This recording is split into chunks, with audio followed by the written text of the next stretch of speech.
You're watching the award-winning GHS-TV, a nationally recognized student television station.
Hello and welcome to a brand new season of Shelby County Schools Report. We're coming to you from the studios of Germantown High School Television on the Germantown High School campus. I'm Avery Moore. And I'm Scarlett Simpson. Each month we highlight various people, programs, and events making a difference in our school system. We're excited to kick off the new season with a new school that just opened up. We'll take you inside East High's T-STEM Academy and show you how teachers are flipping the script on learning. Parents will want to stay tuned for today's SCS Focus. Executive Director Allison Long is joined by representative from Peer Power. They will discuss the partnership between their organization and Shelby County Schools to get students ready for the ACT. Our program of the month has students flying high. Wooddale High's aviation program is training tomorrow's pilots today. Later, you'll meet a principal who is using the skills she learned in the military to lead an elementary school. And our Shelby County Schools calendar closes the show. Coach Rodney Saulsberry of Whitehaven High School made waves last year when their Tigers won their second 6A state title. When he's not coaching one of the top football teams in the state, he's making a difference in the classroom. His dedication to both students and athletes is why he's our Teacher of the Month. All right, let's go. Last one. Kick off left. As a coach, you're a teacher, and as a teacher, you're coaching students. So I think they're intertwined. Whitehaven High School's Rodney Saulsberry wears two different hats. There's his teaching hat. It's going to exactly be 15. All right, so if you put five in there to be 15, if you put 5 in there, it'll also be. And his coaching hat. On the way somebody should be coming clean if one of them gunners slacking. Coach Salisbury has been teaching Algebra 1 to 9th graders for nearly 20 years.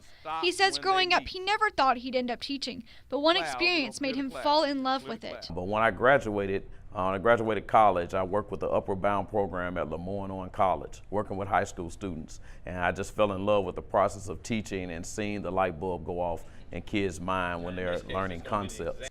As for coaching, he was born to do that. I look back, strategy was something I was always into. I liked playing with little G.I. Joe men. I had a whole box of them. I like to strategize, set up plays and do things and draw on plays and notebooks. Coach Salisbury takes his own experiences and uses them to push students and as athletes to be their best self. He's a father figure to people. Like, you can look up to him. Teaches us right from wrong.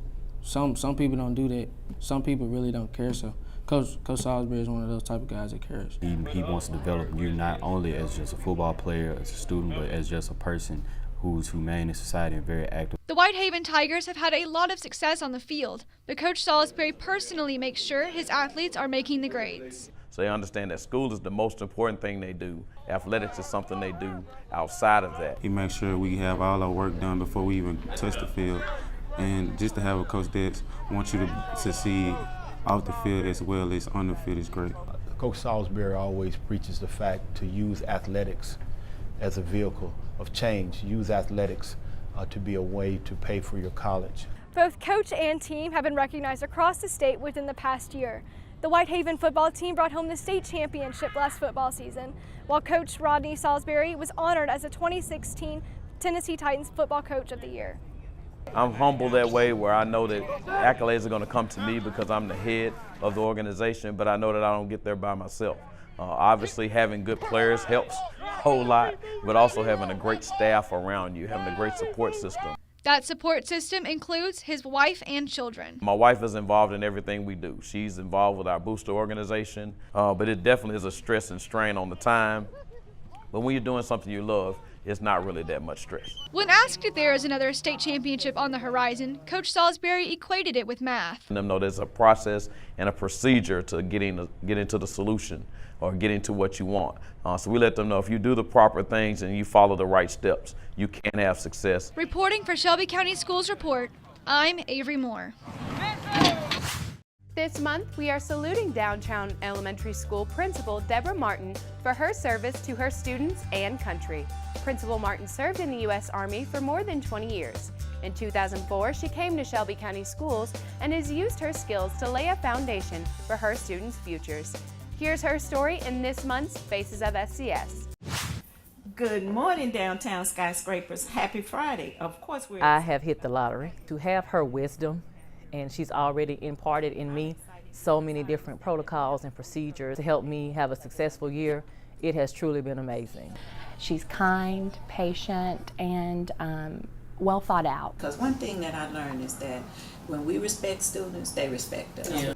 She has that wonderful, interesting background with military. During my recruiting years, I spent a lot of time in the schools, and it was at that point that I fell in love with the students and realized that what I wanted to do next was to go into the field of education. So she's not the stereotypic military person that I have known. I told them my story, and I told them about my military background so that they would understand. Going from a field where it's mostly males to a field where it's mostly females, it's different, and it's a challenge for me. I welcome it, actually. I really do welcome her experience that she has, serving our country. She means business, but can present it in a way that the children respond to her well. Every time we need help, she is always there for us, and when we are hurt, she always takes care of us. Miss Martin is the best because every time we come in, she hugs and greets us. I'm not an office desk person who likes to sit behind a desk, and so to have a challenging day, to have something to do throughout the day that's meaningful, that's purposeful, making sure, and to just be serving and helping, that's what really just makes my day. This woman that I work for is such an advocate for children, and when she interacts with them, she's loving with them. She speaks to them in a tone that's very respectful. She doesn't yell and scream at the children. If they're being inappropriate, she's also going to be stern with them. She's very strict. She doesn't play when people do have bad behavior. She's strict, but she's also nice. What I realized with the smaller children is that if you reach them when they're young and you can help them at that point, then by the time they get to high school, then they are ready for life. She also has high expectations for her teachers. She has this thing that says, don't sweat the small stuff. As a principal and as a leader here, I can teach you instructional strategies, I can teach you management skills, and I can help you by modeling for you, how to teach children. But the most important thing that you should have is a heart for children, and you should love children and love people. How is he feeling? Sad. She wanted us to make sure that we had that time with the students to bond. Just to be like a 4-year-old and not see color, or not see this society, or not see that society, or not see this background, or this culture, or that culture, and to just see everybody as people and to love everybody. That's my hope for the world. That's my real hope for the world. Now, here is GHS-TV Executive Director Allison Long with this month's SCS Focus. Thank you, Avery. Taking the ACT is a rite of passage for many high school seniors. Shelby County Schools, along with Peer Power, have created the ACT Prep University to help students succeed. Here with me now to talk more about it is Keela Jones, Director of Development and Marketing for Peer Power, and Matt Carney, Program Director. Thank you so much for joining us. Thanks for having us. So the organization that you're with is called Peer Power. Before we get to the ACT workshops, why don't you tell us a little bit about Peer Power? Okay. So Peer Power is a nonprofit that was started here at East High School, and we started about 14 years ago by Charlie McVeigh. Charlie's an alumni of East High School, and when deciding where he wanted to give back philanthropically, it was between East in Vanderbilt, where he went to college. And so it was a question of who needs me the most. And so East won that outright. And so he launched the program in 2004. That's when we were chartered with, and then in 2005, our first set of high school students started serving other high school students at East High School, tutoring after school. And is there a certain subjects that they were tutoring? Was it all subjects? Primarily East was serving, our tutors were doing English and math, primarily those two subject areas. So as it grew, then was the Memphis model created at that point, and then what did that do? So the Memphis model's relatively new. We began it about 2.5, 3 years ago, and the idea was to shift away from the high school peer tutor idea, and we started bringing in college students. And we've now gone from an after-school program and actually placed them inside the classroom to help the teacher, to help relieve that teacher-to-student ratio and bring it down a little bit, and also so they can have a more direct influence on the students. So since the Memphis model was created, you've again kind of expanded, if you will, even more to offer these ACT workshops. And can you tell us a little bit about how that's set up, how that works? We had been doing ACT after school at East High School as well as at Whitehaven High School, our two flagship schools. And we wanted to make sure that we were serving as many students across the city as we could. We really weren't getting the word out as much. There were some students that were coming from other schools to East, which is where they could come for the after-school ACT prep sessions, but it wasn't at the magnitude that we knew we could serve. And so that kind of got me to thinking, and we came up with this idea of what if we partner with Shelby County Schools, Mastery Prep, which is where we get the curriculum from, the alumni chapter of Delta Sigma Theta, as well as University of Memphis. And so we came up with the concept that U of M helps us by supplying the classrooms and the event space whenever we have our kickoff events. And then Mastery Prep, we get the curriculum and the books from them. Shelby County Schools graciously pays for those for all students, and they also provide the transportation. And then the alumni chapter of Delta Sigma Theta, they provide snacks for the students. And so we came up with this concept to offer Saturday sessions where the students would come to the University of Memphis and they would participate in roughly maybe 4 to 5 hour workshops as a series. What is your ideal student for this? Any student that wants to increase their ACT score, I mean, we've seen everything from 3 to 9 point increases. So ideally, a student that's already taken the ACT probably scored around 16, 17, but they want to reach that, they want to pass that threshold that is going to bring them scholarship money, the Hope Scholarship, which is a Tennessee-sponsored scholarship. They want to reach those thresholds so they can do what everybody wants to do and go to college for free, or at least cheaper. So how would somebody sign up for a workshop such as this?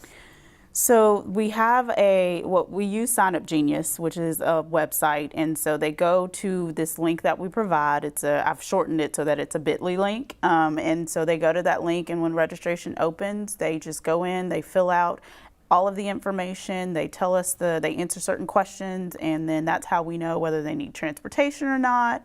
And so we go from there and they register, we pull that information, and so we know who we're looking for at the kickoff, and then we then take that information and disseminate them into different groups so that they're broken down into groups of roughly 60 per classroom. So what challenges do you face with a program like this? I think the scope is one factor. I mean, we're bringing in students from all over Shelby County, different states, just the logistics of setting that up. But then also, when you have a class of 50 to 60 students, all at different levels, how do you tailor the curriculum to meet all of their needs? Which we've found a great way of doing that by, instead of having one instructor teaching all these children at the same time, we have multiple instructors in the class, which gives us the opportunity to break them down into even smaller groups, which gives a lot more direct instruction. Great. And then I would imagine if these are free workshops, then funding is always needed. Absolutely. To help support. And what are some ways that you fundraise? So this year, for the first time, we're having the inaugural Big River Crossing 5K, which will go across, you basically get to cover 2 states. You get to go into Arkansas and, of course, cover Tennessee. And so the race will kick off downtown. And so it'll be the first race across the new Big River Crossing Bridge. So if people want more information about Peer Power and your program, where would they go? They can visit us at www.peerpowerfoundation.org. Great. I appreciate you both coming by and letting us know more about your organization, and wish you both luck. Yes, Thanks, thank Allison. you so much. Thanks. Now let's send things back to Scarlett Simpson for our School of the Month report. Scarlett? Science, technology, engineering, and math, or STEM academies, are popping up in the school systems across the country. But in Shelby County, the first T-STEM Academy opened this year at East High School, with plans for it to become the first fully optional school in the county for 4 years. The T stands for transportation, and as I found out, it's a perfect fit with Memphis's designation as a transportation hub. 1001 is what, 8? That's 9, right? Plus 1, because you don't need the 4 and the 2, is 9. T-STEM is an innovative idea. It's totally against every traditional norm there is. Tradition and innovation, 2 things East High School is known for. The engineering program here at East High School began in 1984. But low enrollment forced SCS leaders to think outside the box to save the struggling school. With the declining enrollment, there was an opportunity to really just kind of augment what was happening with the engineering program. Memphis's designation as a transportation hub sparked the idea for a T-STEM optional only school. We teach STEM careers and STEM skills through a focus on transportation. We look at river, road, runway, and rail. So, as you're building your design brief, we have there our problem statements. We have 3 main tracks for the engineering portion of what we do. That is an aviation portion, a logistics portion, and then kind of, just a more classic engineering training. Right now, there are 2 schools here at East High, each with their own principal. They will coexist for the next 4 years as the conventional school is phased out and East High will become a full T-STEM optional school. Right now we have 93 students that are on our roster, and we are looking to accept between 100 to 125 students next year for our incoming 9th grade class. So next year will be 9th and 10th grade, so on and so forth. And then the year of 2020, the year of perfect vision, we will be a 9 through 12 T-STEM Academy program. Classes at the T-STEM Academy are anything but ordinary. Mondays are Genius Days, a concept inspired by Google. We have Genius Hour, where kids are allowed to be free thinkers and engage in projects on their own. And when the students feel like they own their learning, they tend to perform better. And the classes themselves are a 90-minute block schedule, which students say helps them out. It gives you enough time to comprehend, and it gives you enough time for your teachers to really teach you. And other schools, they don't do that. The teachers, there aren't so much work. It's more of a, I'll break this down in a fun way and we can all learn together. So time for AP review. Students are expected to keep up with the rigorous curriculum and to think critically, not just memorizing concepts. It's more like open-ended questions. It's not like sit at your desk and do work. It's more discussions and your opinion. These students have the ability to do all of these wonderful things and are given a lot of freedom. But then the expectation is that they have to do their work. They have to keep up with the rigor of the courses. But the work is welcomed by the students who know they are getting a leg up on the competition. I wanted to join the T-STEM program because of the engineering and a lot of the technology that they have. I think it's something that will put me ahead and make me more competitive. I think that you have a lot of career opportunities when you get out of the school, and then there's just a lot you can do after doing this program. Getting this new school off the ground has been a labor of love for the staff here. It's grown out of, probably 5 to 7 years worth of work and envisioning of STEM programming. We help to equip these kids for their futures, whether it's going to college and excelling or going directly into the workforce and being able to be a contributor to our society and not just be a beneficiary. I think if they want to have a STEM career, or any career involving transportation, they should definitely come here. Reporting for Shelby County Schools Report, I'm Scarlett Simpson. Another SCS high school has been training future pilots and aviation workers for years. Wooddale's Flight Academy has become one of the most popular optional programs since it began. We had a chance to go into the state-of-the-art classroom to see what makes this program so unique. It was as a barnstorming parachutist, wing walker, and stunt pilot that he first learned to fly. Later, he went through the Army flying schools at Brooke Field and Kelly Field and began flying the mail from St. Louis to Chicago, and to dream of flying non-stop from New York to Paris. He knew it was possible. He knew he could do it. Charles Lindbergh said it, aviation is adventure, it's fun, and it's science. Left-turning tendencies. Left-turning tendencies of what? I was just really interested, about planes, because I always looked up in the sky and just think, how did they really do that? And the program is structured in such a way that there are 3 classes these students have to take. It starts out with Introduction to Aerospace. The next year they would take Aviation 1. Performance charts, Bernoulli's principle, structure of an airplane systems. The third year they would do Aviation 2, and they would be getting more in-depth into aeronautics and aerodynamics. The propeller tilts, that's the movement that you try to make with your fingers. I chose this program because when I first saw it, I thought it was interesting.